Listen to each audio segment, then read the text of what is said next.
G welcome back to AIY vision for Pakistan debate. Sir stage پر جتنے بھی لوگ جو ہے وہ بیٹھے ہوئے آپ سب اس نظام کے بینیفیشریز ہیں as a prime minister, as a federal minister, as a parliamentarian. جن لوگوں کی وجہ سے, جن بینیفیشریز کی وجہ سے یہ موجودہ نظام ناکام ہو چکا ہے, اس بات کی کیا گارنٹی ہے کہ انہی لوگوں کی وجہ سے ہمارا آنے والا نیا نظام کامیاب ہوگا؟ Good question, good question.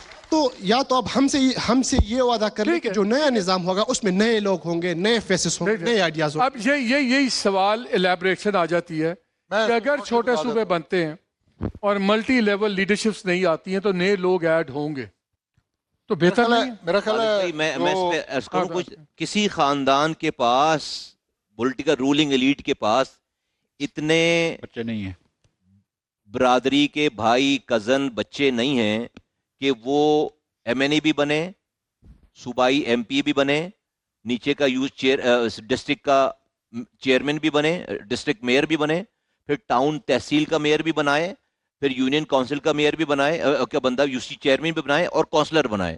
یہ ڈسینٹرلائزیشن دنیا میں کامیابی. آپ کہہ رہے ہیں کھول دیں گے تو آپ کریں, آئیں گے نہیں. آپ کا جو سوال ہے, آپ کا جو سوال ہے نا, سوال آپ کا سوال یہ اور سینٹرلائز وے آف مینجمنٹ میں یہی ہوگا جو آپ کہہ رہے ہیں. چلیں ڈاکٹر صاحب ایڈ جب آپ کریں. ڈی سینٹرلائز کرتے ہیں تو کسی خاندان کے پاس اتنے لوگ ہی نہیں ہیں, چلیں ڈاکٹر صاحب کو لازمی کونسلر جو ہے وہ باہر سے اور عام لوگوں کو بنانا پڑے ہے کہ اس سسٹم میں جو نقائص جن کے اوپر ہم 6 گھنٹے بات کر سکتے ہیں, گورنمنٹ بھی کبھی بھی آپ کسی گورنمنٹ کو یہ نہیں دیکھیں گے جو یہ کہ جی حالات بہت اچھے ہو گئے.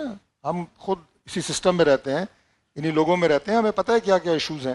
آپ نے جو بات پوچھی ہے, پہلی بات تو یہ ہے کہ ایڈمنسٹریٹو یونٹس کی جو بات ہو رہی ہے ان کے جو مکمل خد و خال ہے وہ تو ابھی بنے نہیں ہیں. یہ ایک ڈیبیٹ ہے کہ اس کے بننے سے فوائد کتنے ہو سکتے ہیں اور نظام میں بہتری کتنی آ سکتی ہے. اگر وہ بنتے ہیں, نئے لوگ آئیں گے, نئے چہرے آئیں گے, اور موجودہ سسٹم کے اندر میں پہلے کہہ چکا ہوں کہ جو نقائص موجود ہیں اور ہم نے اس کی نشاندہی کی ہے کہ اس میں کرپشن ہے, بلڈ انجیکشن ہو جائے گا اور انکمپیٹنسی ہے, اسے دور کرنا پڑے گا, تب وہ سسٹم کامیاب ہوگا. اگر آپ نے سیاست کھولنی ہے, اگر آپ نے سیاست, ایک minute, You must appreciate Tariq فضل چودھری صاحب کہ being a federal minister sitting government کے وہ یہ اس ڈیولوشن کی حمایت کر رہے ہیں. وہ اچھا اس دیکھیں, اگر آپ نے سچ مچ نظام کھولنا ہے اور نئے لوگوں کو لے کر آنا ہے, ینگ لوگوں کو لے کر آنا ہے, تو ایک تو آپ کو ہر پوزیشن کے لیے ڈائریکٹ الیکشن کرانا چاہیے. میئر کے لیے, ڈسٹرکٹ میئر کے لیے یا ناظم کے لیے ہر جگہ پہ ڈائریکٹ الیکشنز ہونے چاہیے.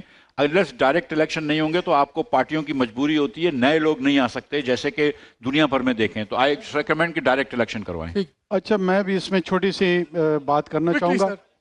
یہ پریزمپشن کہ نئے لوگ آئیں گے تو وہ ٹھیک ہوں گے, یہ بھی شاید اتنی درست پریزمپشن نہیں ہے. مسائل 2 چیزوں کی وجہ سے, ایک نظام میں نقص, ایک میرے جیسا فرد غلط ہو سکتا ہے, میرے جیسا فرد ٹھیک بھی ہو سکتا ہے.